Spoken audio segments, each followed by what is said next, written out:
Just by way of introducing the section, let me say that I have a lot of admiration for people who are willing to take on the two systems. There's nothing more disparate than the American legal system and the Italian legal system. They're two separate worlds. And anybody who tries to talk about them, I have great admiration for. I did try to work with the two systems when I was younger and more courageous, and I almost lost my academic career because I offended the sensitivity of one of the senior professors at a university in Italy that shall remain nameless. So I have great admiration for these three individuals. We will start with a sitting judge. Judge Giannicola Sinisi, who is a graduate of the University of Bari. He present Bari. I love Bari. Like Barry. Otherwise known as Barry. But anyway. He's a sitting judge on the Court of Appeals in Rome. He is well acquainted with the United States. He was at the Chair for Legal Affairs at the Italian Embassy in Washington, D.C., and he's been a politician. And what more laudable than become the first citizen of one's own town? He was the mayor of his own town, Andria. He has been a member of the Italian Parliament. He has served both in the Chamber of Deputies and in the Senate. That Senate that probably will not exist for long. He's been a president of the Italian Parliamentary Group at the Western European Union. And he has served also as Under Secretary of State in the Ministry of Interiors. Professor Giannicola Sinisi.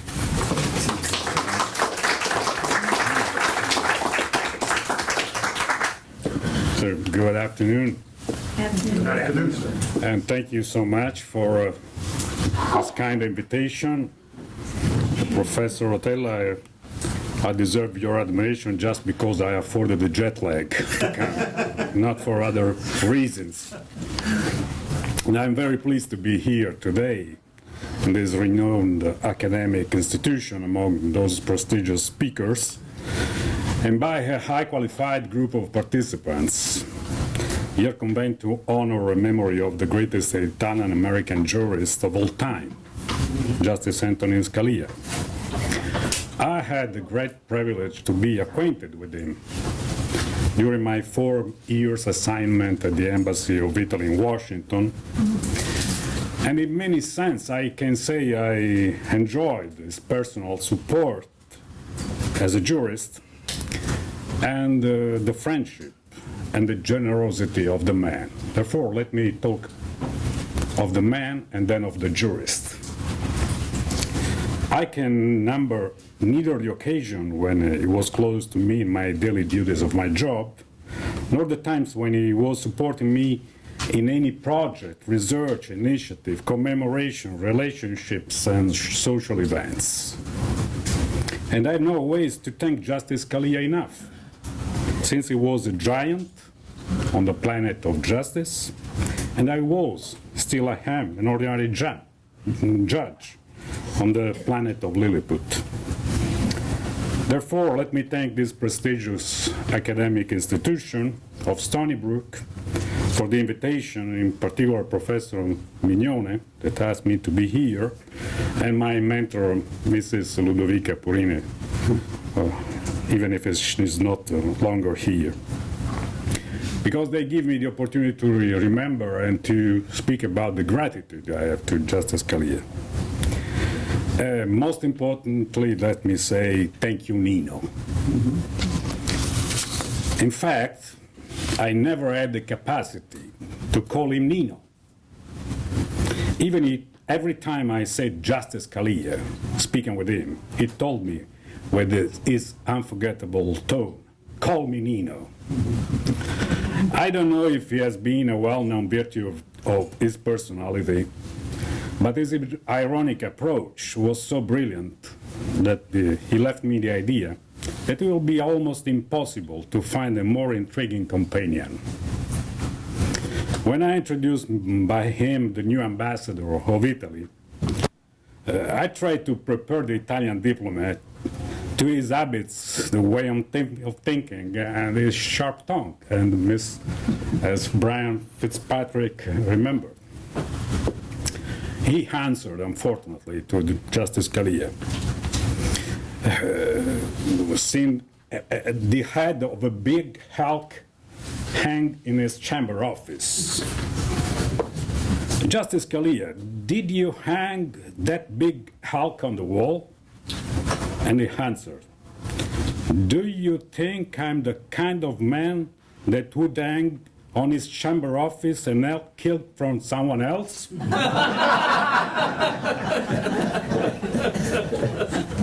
So then the ambassador realized who was the man in front of me. I killed him with a single shot from 800 yards. I had the privilege of having at home in Washington many times with his sweet wife, Mrs. Maureen. And one of those occasions, I promised him a true Sicilian dinner. It wasn't easy to find all the ingredients, but finally, with my wife, we were able to arrange an elegant and refined menu. When he saw the small quantity of food in every plate elegantly positioned, he said, I thought the Sicilian food meant big portions. He left my house smiling and keeping the menu I've previously written on paper in his hands. When I was requested to produce some letter of recommendation for a fellowship in a prestigious academic institution in Boston, he accepted to present one of them, and he wrote, literally, quote, I came to know Judge Sinisi very well. Our contacts were both professional and social. Close. His wife is a superb cook. Then I was worried that they are going to give the fellowship to my wife. But I want to assure the auditors that this letter I've jealously kept alive with me today. There were also some appreciation for my qualification, anyway.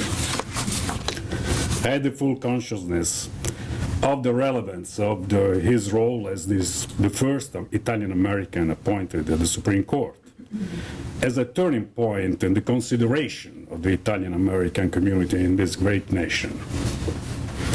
He told me that many Italian Americans has already achieved top position in the American social hierarchy, both in public institutions and in private companies.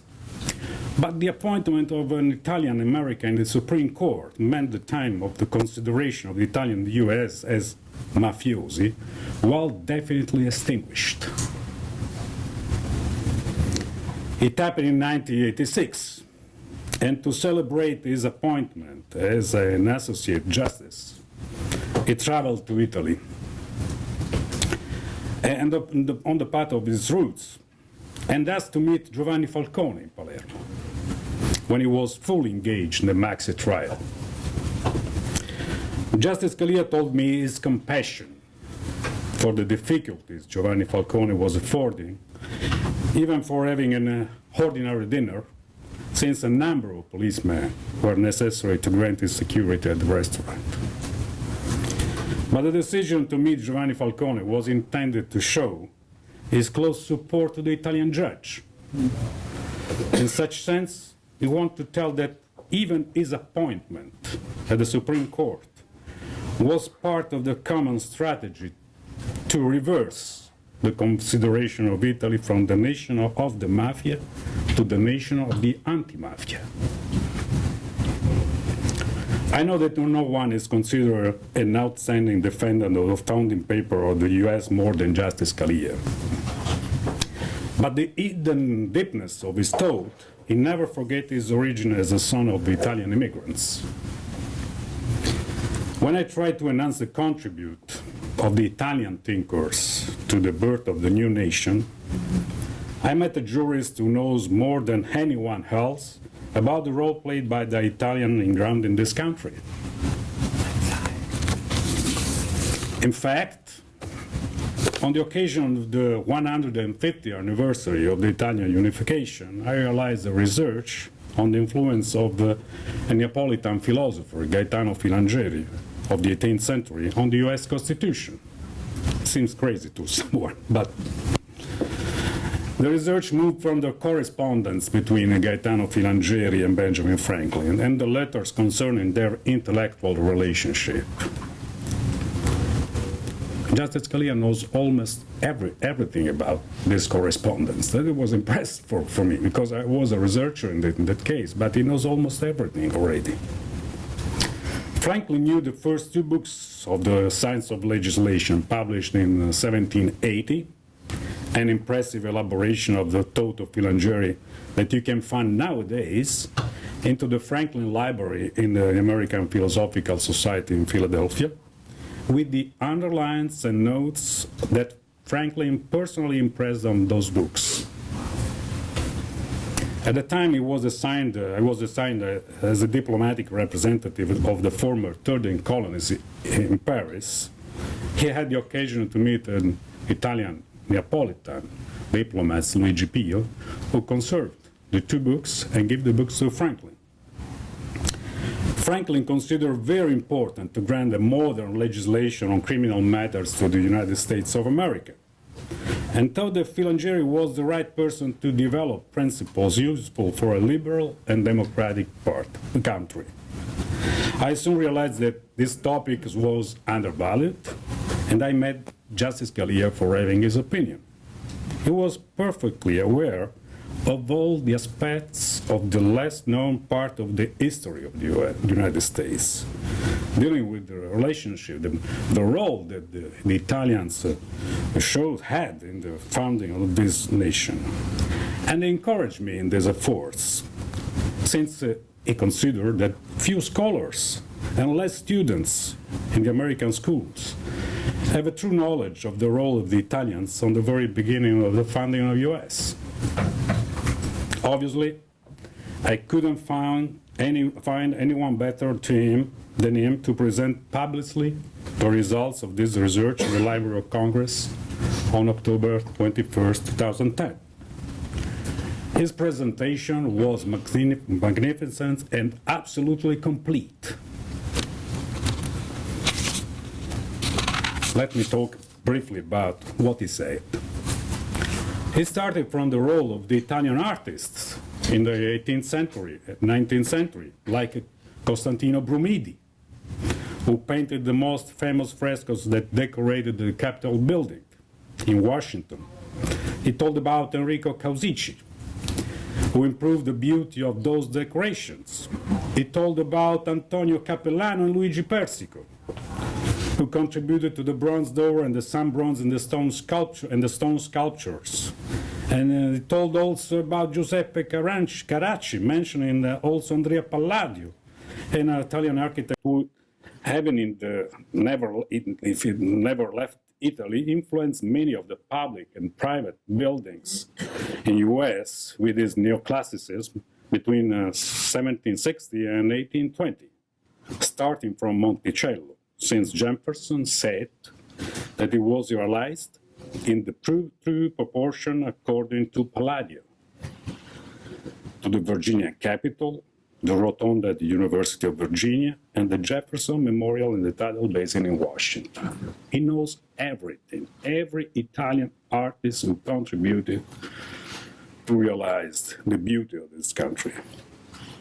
But he showed also a deep knowledge of the contribution of the Italian thought, starting from Filangieri, but widening to any other Italian influence to the very early years of the American Republic. Most impressively was the knowledge of the principle of the Italian Enlightenment on liberty and tolerance, and of any historical episodes when that influence realized their efforts in concrete, through the contacts and connection of the ancient era.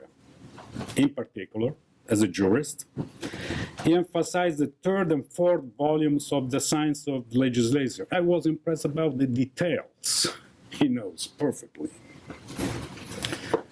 The third and fourth volumes of the science of legislation concerns the criminal law and the principle of a more rational and less barbaric criminal law, and the ideas of the necessity of the universal adoption of a jury trial system to overcome the oppression of the monarchies, which you could find in the Sixth Amendment of the US Constitution and the prohibition of any cruel and disproportionate punishment, which you can find in the Eighth Amendment. He knew the quotes of Francesco Vasco about Filangieri, which is absolutely difficult to find if you are also an Italian researcher.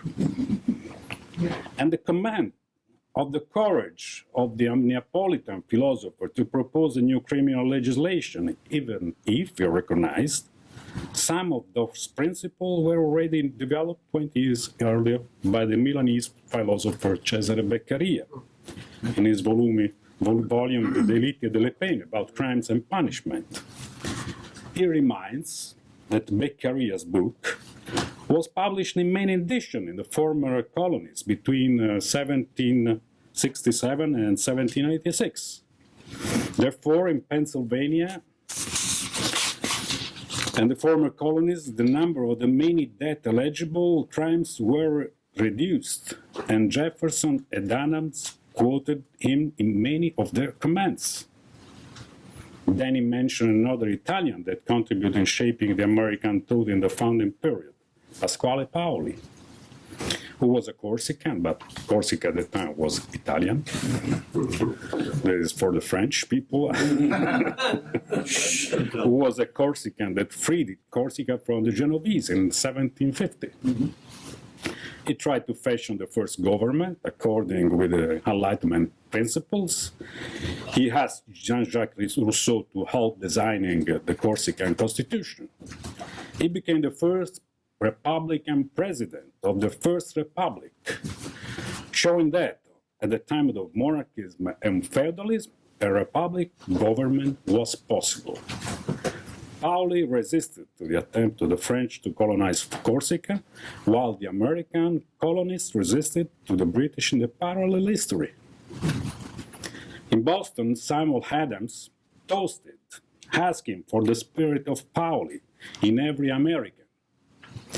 Given the hope that the struggle against British despotism could be successful, underlining that 5 American towns are still bearing his name in Pennsylvania, Colorado, Indiana, Oklahoma, and Wisconsin. We have 5 Paoli towns in this country. But most importantly, mention Filippo Mazzei. Let me remind that Salvatore Scalia, Justice Scalia's father, was a professor of Romance literature in Brooklyn. He translated Salvatore Scalia, the correspondence of Filippo Mazzei with Jefferson, Madison, Monroe, and other founding fathers. Justice Scalia recognized that Philip Mazzei occupied a special place in his affections for these reasons. Let me remind what you obviously know. All men are by nature equally free and independent was a line of Mazzei publication in English that Jefferson included verbatim in the 1776 Virginia's Declaration of Right, on which the Bill of Rights was modeled as all men are created equal. Justice Scalia considered regrettable that for many American children in the school, the only European really well known are Montesquieu and Lafayette. To other French, sorry to French people. So, my daughter is living in Paris, so I have to take care of it. I had the privilege to meet Justice Scalia many other times and to discuss with him about the results of my research and thought on Filangieri. Since he was a strenuous defender of the originalism we have heard some so intriguing and interesting conversation by the previous speakers. In respect of what is written in the laws, avoiding any kind of creative interpretation by the judges, what you call judicial restraint, I submitted a quote of Filangeri regarding his proposal to reform the criminal procedure in the Kingdom of Naples. So, the King of Naples requested to Filangeri to introduce some principle to have a constitution. And Filangeri wrote, and I submitted to Justice Scalia this sentence: the judge apply the law, and in case of doubt, shall ask the king. Just to underline which is the role of the judge and which is the role of the legislator. He smiled. Justice Scalia smiled and crossed his arm as he usually do when he was talking something that he considered interesting, without any comments. But even that smile, with his charismatic style, gave me, during my mandate in the US, a stronger will to proceed in my effort to emphasize the less known role of the Italian thinkers at the very beginning of the most extraordinary experiment of democracy of this modern era. I realized that his interest in this matter was not only a perfect and complete contribution of a preeminent panelist, because he presented my research at the Library of Congress, but moved from a special devotion to the cause of the knowledge of the American history, and also for his personal sharing of those principles of liberty and tolerance which originated the American dream before in the European thinkers, then in the colonial elite, or in the general American population in the second half of the 18th century. So what do I want to say? The American dream started in Europe. I can't imagine how many times his father, Salvatore Scalia, mentioned Philip Mazzei at home while he was translating into English his letters. But Justice Scalia showed so deep knowledge of any details, including the disastrous political consequences on Jefferson following the publishing of a letter of Jefferson to Mazzei, which with strong criticism to George Washington in an Italian newspaper immediately after the Washington resignations. Let me conclude, say that I'm really happy to be here today. You gave me the opportunity to honor the great justice and the great man, and to continue the commitment of spreading the knowledge of the role of the Italian philosophers and jurists in the early age of this country, principle that I shared with Justice Scalia. And I'm sure that he, with his irony, will appreciate my obstinate behavior.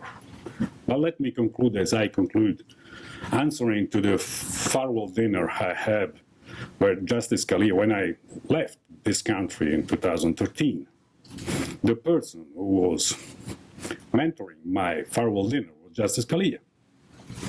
And he had his farewell speech, and I was answering him just with few words, are not my words, but are the words of a poet, William Butler Yeats, which says, "Things where man glories most begin and ends, and say my glory is I've had such friends." Thank you so much. Thank you.